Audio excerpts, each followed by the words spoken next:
আসসালামু আলাইকুম। Hello everyone, welcome back to my channel. আশা করছি আপনারা সকলে অনেক ভালো আছেন। কাঁঠালের বীজের নতুন একটি রেসিপি নিয়ে চলে আসলাম। এই রেসিপিটি কার কার পছন্দ তারা সবাই কমেন্টের মাধ্যমে জানিয়ে দিবেন।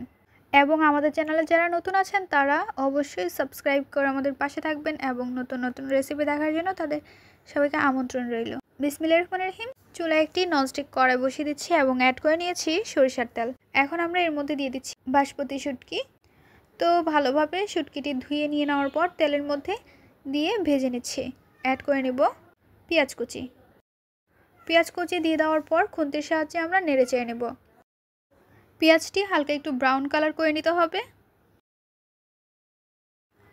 পেঁয়াজের মধ্যে যখন ব্রাউন কালার চলে আসবে 2 থেকে 3 মিনিট পর এর মধ্যে আমরা মশলা অ্যাড করে নেব। তার আগে দুটি খুন্তি আমরা নিয়ে নিচ্ছি এবং বাসমতি শুটকির কাঁটাগুলো বের করে নিচ্ছি। দুটি খুন্তি বা চামচের সাহায্যে এইভাবে শুটকির কাঁটা ইজিলি বের করে নেওয়া যায় এবং এইভাবে করাতে কাঁটাগুলো ভাঙে না। আমরা নাড়াচাড়া করে নিচ্ছি।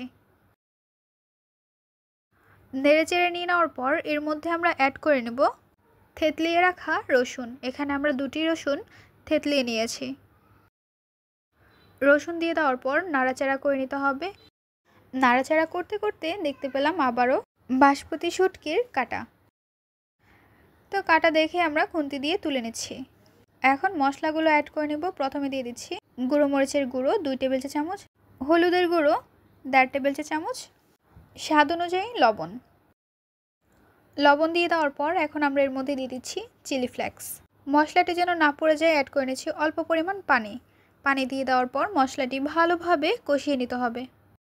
মশলাটি আমরা নেড়ে চেড়ে নিচ্ছি। এখন আমরা এর মধ্যে দিয়ে দিব কাঁচামরিচের পেস্ট 1 টেবিল চা চামচ। কাঁচামরিচের পেস্ট দিয়ে দেওয়ার পর নাড়াচাড়া করে নেব। আমাদের বাসায় ঝাল সকলেই খেতে অনেক বেশি পছন্দ করে থাকে, তাই ঝালের পরিমাণটা একটু বেশি রেখেছি। খুন্তি দিয়ে আমরা নেড়ে চেড়ে নিচ্ছি। নেড়ে চেড়ে নিয়ে নেওয়ার পর মশলাটি ভালোভাবে কষিয়ে নিতে হবে। যখন মশলার মধ্যে চারপাশে তেল উঠে আসবে তখন বুঝতে পারবেন ভালোভাবে কষানো হয়ে গিয়েছে। অ্যাড করে নেব কাঁঠালের বীজের খোসা ছাড়িয়ে আমরা কুচি কুচি করে কেটে নিয়েছি। কাঁঠালের বীজ দিয়ে দেওয়ার পর খুন্তি দিয়ে আমরা নেড়ে চেড়ে নেব এবং ভালোভাবে কষিয়ে নেব। নাড়াচাড়া করে আমরা ঢাকনা দিয়ে ঢেকে রেখে দেব। চলে আসলাম 3 মিনিট পর। ঢাকনাটি উঠে নিচ্ছি। খুন্তি দিয়ে নাড়াচাড়া করে নিচ্ছি। নাড়াচাড়া করে আবারও আমরা ঢেকে রেখে দেব। চলে আসলাম 3 মিনিট পর। ঢাকনাটি উঠিয়ে নিচ্ছি। খুন্তি দিয়ে আমরা নেড়ে চেড়ে নিচ্ছি। দেখতে পাচ্ছেন কত সুন্দর কালার চলে আসছে।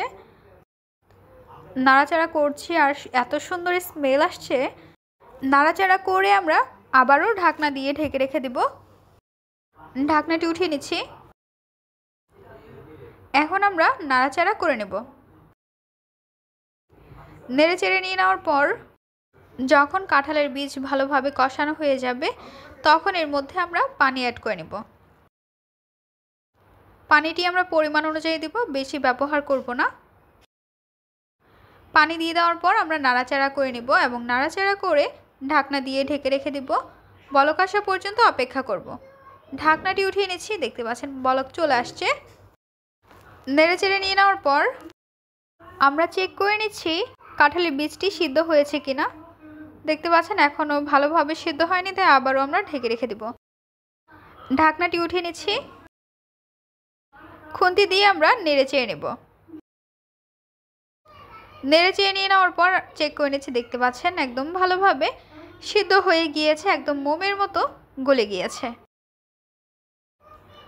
2 থেকে 3 মিনিট পর যখন পানিটি একটু টেনে যাবে তখন আমরা চুলাটি অফ করে নামিয়ে নিব। ঢাকনাটি উঠিয়ে নিচ্ছি। খুন্তি দিয়ে নাড়াচাড়া করে নিচ্ছি। রেসিপিটি তৈরি করা হয়ে গিয়েছে। এখন আমরা নেড়ে চেড়ে চুলাটি অফ করে নেব।